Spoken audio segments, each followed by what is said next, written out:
नमस्कार दोस्तों, स्वागत है आपका एकोटेल्स में, जहां हम लाते हैं दुनिया की सबसे प्रभावशाली पुस्तकों की शक्ति शाली कहानियां, वह भी आपकी अपनी भाषा हिंदी में।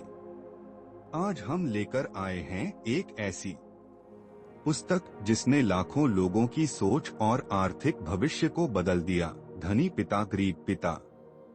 यह केवल धन कमाने की कहानी नहीं है, बल्कि वह सोच है जो निर्धनता और संपन्नता के बीच की असली दूरी को दर्शाती है। यदि आप अपने जीवन में आर्थिक स्वतंत्रता चाहते हैं, यदि आप अपने पैसों को लेकर जागरूक बनना चाहते हैं, तो यह सारांश आपके लिए है। चलिए शुरू करते हैं आज की ज्ञान यात्रा। सोच बदलो, पैसा नहीं, स्वयं को बदलो, जीवन बदल जाएगा। दो पिताओं की दो सोच। रॉबर्ट कियोसाकी के जीवन में दो पिताओं की भूमिका थी। एक थे उनके जैविक पिता, एक शिक्षित, सम्मानित सरकारी कर्मचारी जिन्हें वह गरीब पिता कहते हैं। दूसरे थे उनके मित्र माइक के पिता, एक स्कूल छोड़ने वाले किंतु अत्यंत संपन्न व्यापारी जिन्हें रॉबर्ट धनी पिता कहते हैं। दोनों ने रॉबर्ट को धन और जीवन के विषय में सिखाया, परंतु उनके विचार पूरी तरह भिन्न थे। गरीब पिता कहते थे, अच्छे अंक लाओ, अच्छी नौकरी मिल जाएगी। धनी पिता कहते थे, बुद्धिमानी से निवेश करना सीखो ताकि धन तुम्हारे लिए कार्य करे। अध्याय 1। धनी लोग धन के लिए कार्य नहीं करते। गरीब और मध्यवर्गीय लोग धन के लिए कार्य करते हैं। सुबह 9 से शाम 5 तक की नौकरी, माह के अंत में वेतन की प्रतीक्षा। परंतु धनी लोग सोचते हैं, कैसे धन मेरे लिए कार्य करे। वे प्रणाली बनाते हैं, निवेश करते हैं और धन उनके लिए कार्य करता है। गरीब पिता कहते थे, सुरक्षित नौकरी सबसे बड़ी संपत्ति है। धनी पिता कहते थे, सुरक्षा एक भ्रम है, असली संपत्ति है स्वतंत्रता। मुख्य बात, धन कमाना पर्याप्त नहीं है, आपको उसे संभालना और लगाना आना चाहिए। नौकरी जीविका संपत्ति, स्वतंत्रता। उदाहरण, कोई व्यक्ति नौकरी करता है और मासिक किस्त चुकाता है। वहीं कोई धनी व्यक्ति किराए पर दी गई संपत्ति से आय अर्जित करता है। यही सोच का अंतर है। अध्याय 2। वित्तीय साक्षरता सबसे बड़ा शस्त्र है। पढ़ाई आवश्यक है, परंतु वित्तीय शिक्षा उससे भी अधिक महत्वपूर्ण है। धनी लोग संपत्ति और दायित्व के बीच का अंतर समझते हैं। संपत्ति जो आपकी जेब में धन डालती है, जैसे किराए की संपत्ति। दायित्व जो आपकी जेब से धन निकालती है, जैसे कार ऋण, मासिक किश्त। धनी पिता ने सिखाया, पुस्तकें पढ़ो, परंतु लेखा पत्र और नकदी प्रवाह पढ़ना भी सीखो। गरीब पिता, बड़ा घर प्रतिष्ठा। धनी पिता, बड़ा घर बड़ा दायित्व ऋण। मुख्य बात, वित्तीय शिक्षा, सही निर्णय लेने की शक्ति। पैसों का प्रबंधन सीखो, अन्यथा पैसा तुम्हें नियंत्रित करेगा। उदाहरण, आपने कार ऋण पर ली, प्रत्येक माह धन बाहर जा रहा है। परंतु यदि आपने दुकान में धन लगाया, किराया मिलने लगा, वह संपत्ति है। अध्याय 3। स्वयं का व्यवसाय बनाओ। अधिकांश लोग दूसरों के लिए कार्य करते हैं, किसी कंपनी, संस्था या मालिक के लिए। परंतु धनी लोग अपने लिए कार्य करते हैं। अपने कार्य पर ध्यान दो, अर्थात अपनी स्वयं की संपत्ति बनाओ। अपने सपनों के लिए कार्य करो। नौकरी करो, परंतु साथ साथ कुछ स्वयं का निर्माण करो। धनी पिता कहते थे, तुम्हारा वेतन कभी तुम्हें धनी नहीं बना सकता। मुख्य बात, केवल आय मत कमाओ, आय का स्रोत बनाओ। स्वयं की पहचान और स्वयं की कमाई बनाओ। सुझाव, ऑनलाइन मंच, संपत्ति निवेश, मूल्यपत्र बाजार, कुछ भी जो स्वतंत्रता दे। अध्याय 4 कर और कंपनी की शक्ति। धनी लोग कर प्रणाली को समझते हैं और व्यवस्था को अपने पक्ष में उपयोग करते हैं। कंपनी के माध्यम से कर बचाना, व्यय दर्शाना, निवेश करना, यह सब धनी लोगों की रणनीति है। गरीब पहले कमाते हैं फिर कर देते हैं।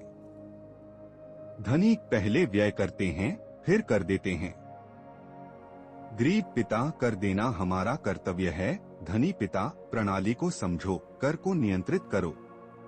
मुख्य बात कंपनी बनाओ, व्यय पहले, कर बाद में, कर्मचारी आय। कर, व्यय, व्यवसायी आय, व्यय, कर, यही है सोच का वास्तविक अंतर। अध्याय 5 धनी लोग अवसर बनाते हैं। धनी लोग जोखिम से भयभीत नहीं होते। वे बाजार को समझते हैं, डर से नहीं चलते। जब सभी डरते हैं, धनी लोग खरीदते हैं। जब सभी लालच में होते हैं, वे बेचते हैं। शौकीन व्यक्ति अवसर ढूंढते हैं। पारंगत व्यक्ति अवसर बनाते हैं। धनी लोग कहते हैं, मैं इसे कैसे वहन कर सकता हूँ। गरीब लोग कहते हैं, मैं यह नहीं ले सकता। मुख्य बात सक्रिय मस्ती, रचनात्मक मस्ती, जोखी मसे डरो मत, सीखो और समझकर निर्णय लो। अध्याय 6 सीखने के लिए कार्य करो, केवल कमाने के लिए नहीं। अधिकांश लोग धन के लिए कार्य करते हैं, परंतु धनी लोग सीखने के लिए कार्य करते हैं, जैसे विक्रय, विपणन, संवाद, प्रबंधन। हर कौशल भविष्य की संपत्ति बन सकती है। गरीब पिता अधिक पढ़ो ताकि नौकरी मिले, धनी पिता हर कौशल धन कमा सकता है, उसे जानो। मुख्य बात प्रत्येक अनुभव से सीखो, जब तक सीख रहे हो तब तक हार नहीं सकते।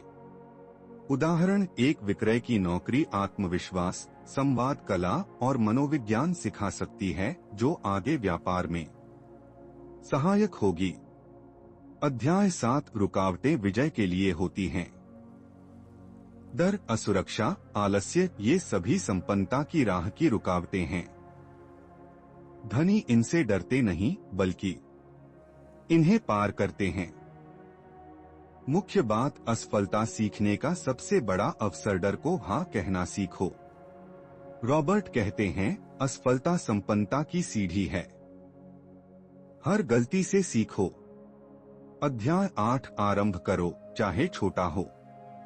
आरंभ आज ही करो। छोटे छोटे कदम ही बड़े लक्ष्यों तक पहुंचाते हैं। बजट बनाओ, धन बचाओ, निवेश करो। पुस्तकें पढ़ो, पाठ्यक्रम करो, स्वयं पर कार्य करो।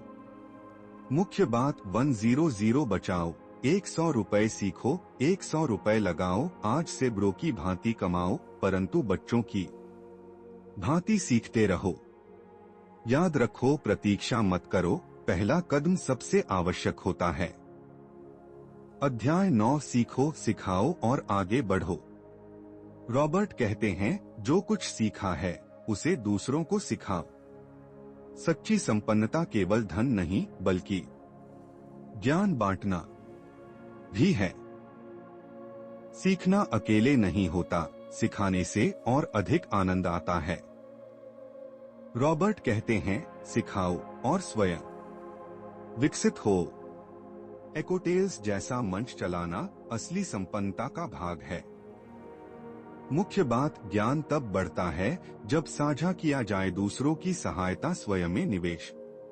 एकोटेल्स की तरह आप भी दूसरों को सिखाकर संपन्नता की यात्रा में सहभागी बन सकते हैं। अंतिम संदेश, सोच बदलो, व्यवस्था नहीं। गरीब लोग व्यवस्था को दोष देते हैं, धनी लोग उसी व्यवस्था में अवसर ढूंढते हैं। यदि आप सोच बदलने को तैयार हैं, तो यह पुस्तक आपके लिए एक वरदान है। याद रखो, धनी लोग धन से और धन बनाते हैं। गरीब लोग केवल धन कमाते हैं। यदि यह सारांश पसंद आया हो तो इस ज्ञान को दूसरों तक अवश्य पहुंचाएं। एकोटेल्स का उद्देश्य है हर उस व्यक्ति तक पुस्तकों की शक्ति पहुंचाना जो सीखना चाहता है, बढ़ना चाहता है। इस वीडियो को पसंद करें, टिप्पणी करें कि आपकी जिंदगी में सबसे प्रभावशाली शिक्षा कौन सी रही और एकोटेल्स को सदस्यता दें ताकि अगली जबरदस्त सारांश सीधे आपके पास पहुंचे। अगली पुस्तक कौन सी सुनना चाहेंगे? नीचे टिप्पणी करें और हम शीघ्र लाएंगे उसका सार केवल आपके लिए।